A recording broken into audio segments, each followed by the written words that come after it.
We have really worked hard to bring in a lot of people who are very well qualified to facilitate our scenario sessions. And we want you to be able to take the skills that you can learn tonight in another staff training and be able to use those in your jobs here. And then after you leave here, you might be able to use it in another workplace.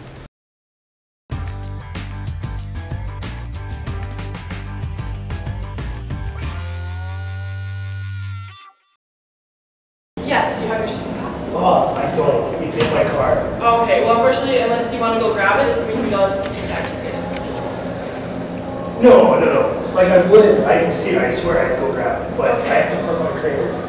Yeah, it's just unfortunate I kind of because if I let you in and then other people are going to start coming out.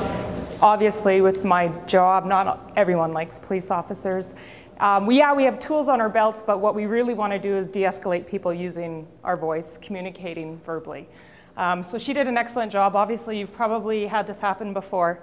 And when people get irate or angry, it's emotion. They're not upset with you specifically, they're angry at the situation. So what she did a good job at was always bringing it back to it being, I'm sorry, I can't, this is policy. So showing respect to the people helps. They may not be respectful to you, but if you treat them with respect, hopefully that'll in turn help bring them down. By you having a calm personality and showing that respect, they'll hopefully just naturally return the favor. So you can't solve the situation yourself. So bring somebody else in, even if it's just another staff member, but if it is getting escalated too far, then you call campus security, get us involved. Sometimes just making the phone call to help to us, well, let them walk off.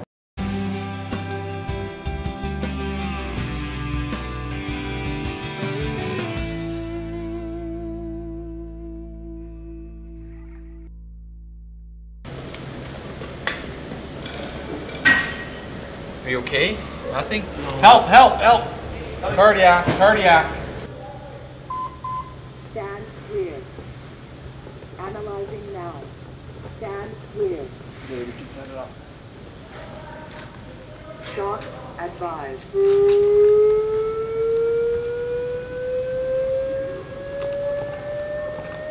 Just stop here. Stand clear. Push to shock. Shock. Everyone's clear? Clear?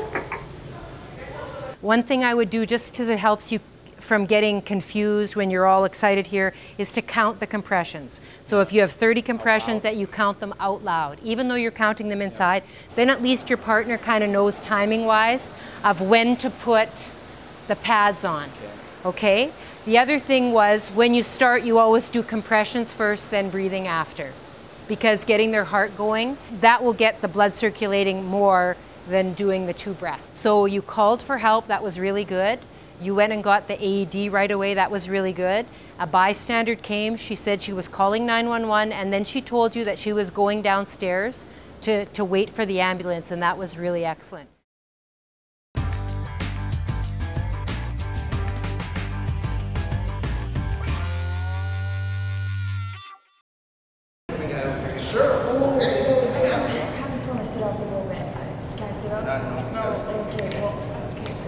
Can you feel your legs? Yeah, I can feel them. If I pinch your toe like that, you feel it? Yeah, for sure. It's never really wrong to phone EMS, right? Because the worst thing that can happen is you call EMS, they show up and go, yes, what are you doing?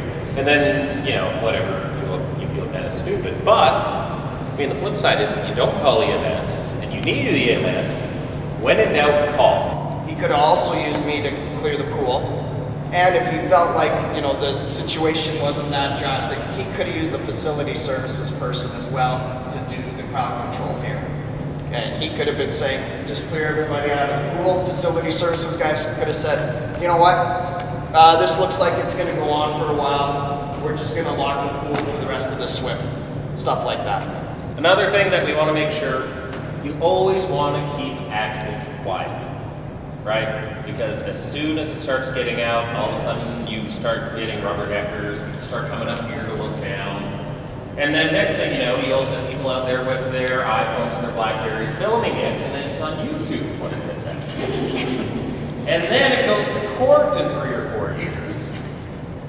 Right? And how comfortable is this person going to be if everybody's coming in here looking down at it? Right? You want to keep things quiet, which is why the phone is a very, very good tool.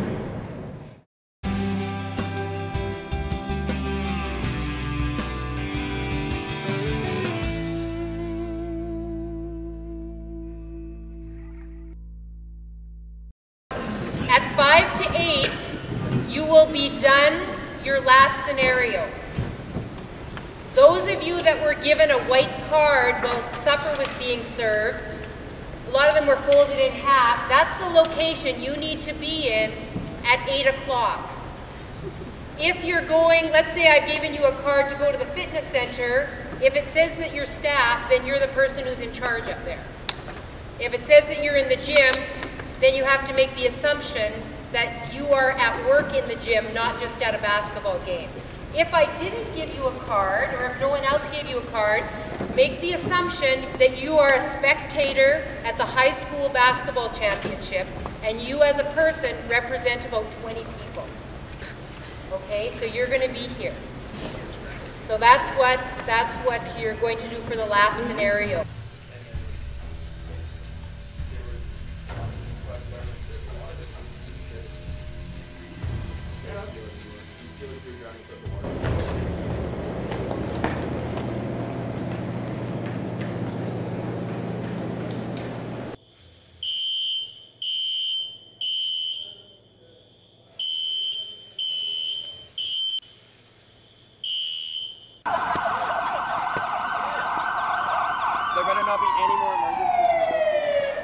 But as you see, something like this can get kind of chaotic if you have 1,000 people in here. We've got some big trucks kind of rolling in here, and that we only brought nothing what we'd usually bring here if there was a serious situation. So evacuating out to the front is a big concern. You need to make sure you get out of the way so our trucks can kind of get in and not everybody's mulling around, which happened here. But you can see how quickly we come in and kind of command space, I guess, per se. Plus, so much is happening to you, it's so fast, right? Alarms are going, people are moving out and all that kind of stuff. It's hard to pay attention, but it's just one of those things. Any smallest details really help us try to figure out what's left over to deal with, I guess. So, you know, and as we talked, wheelchair, park them out of the way so that we don't get that jamming in the stairwell. If you can, and somebody volunteers, leave them with them, and then make sure that once you're out there, you tag somebody to say, don't let anybody else back in, and then you come to the front to relay your information at the control panel.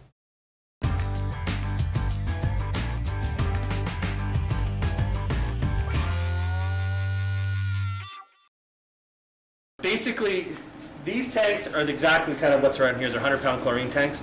The scenario I gave them was that this was on the ground. The guy that was delivering it dropped it off his dolly. It hit the valve up at the top here, started leaking. He just skedaddled, got the heck out of here, and called 911 or campus security or whatever it went through. They come in here, and this is called a chlorine A kit, and it's designed exactly for what happens here. The valve systems in here that were leaking, we just cap it. We just put a gasket, rubber gasket. These chains that are hooked up to this little board, we roll it up into the little board, hook the chains up, bring in here, and the screw system here allows us to put pressure back down onto the top of the tank, which allows us to contain it. This system here, we can hook up some other pieces of device that are over here. This, in the fire department's view, is safe, but we need to deal with it, obviously. But this is probably the end of us.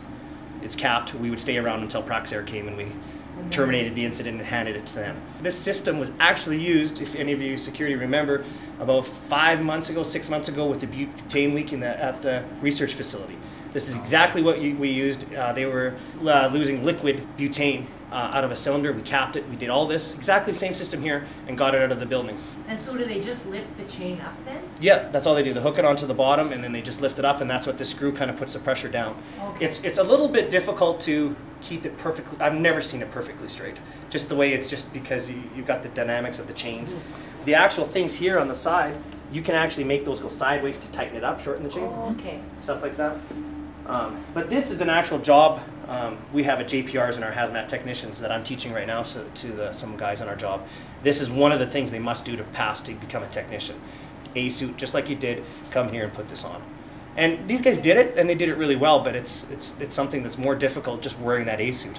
But why they're getting bigger as they work, all the exhalation of them breathing out of their mask is going into the suit. So, and the suit doesn't doesn't breathe, so it just kind of starts blowing up. And if you can see guys after about 30 minutes, they're just like big marshmallows. You know? But so yeah, no, the guys did a great job, and it was quick and in and out. And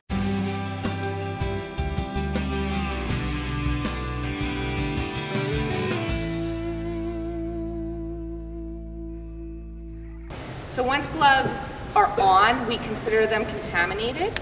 So you don't touch your face, body, you know, move your hair away, adjust your glasses, these are contaminated. The last one is, everybody gets this one, the right to refuse. The right to refuse unsafe work. That could be to you or somebody else is creating a unhealthy workplace for somebody else that affects you. You have the right to refuse. So some of the things I observed is the communication flow is really, really crucial. So remembering what you saw and getting to the right person and giving him all the information, because when it's that heated, they won't necessarily have the time to pry it out of you. If there's somebody down or if there's some real issue, you really got to give us some good directions. This building might be really clear to you, but it won't be to some of the people that are responding to it, because a lot of them haven't been here. So this is a big building. If you say in the back by the kinesiology, by the lockers or something, well, that might not make sense to a lot of the guys that are coming here because they just don't come here.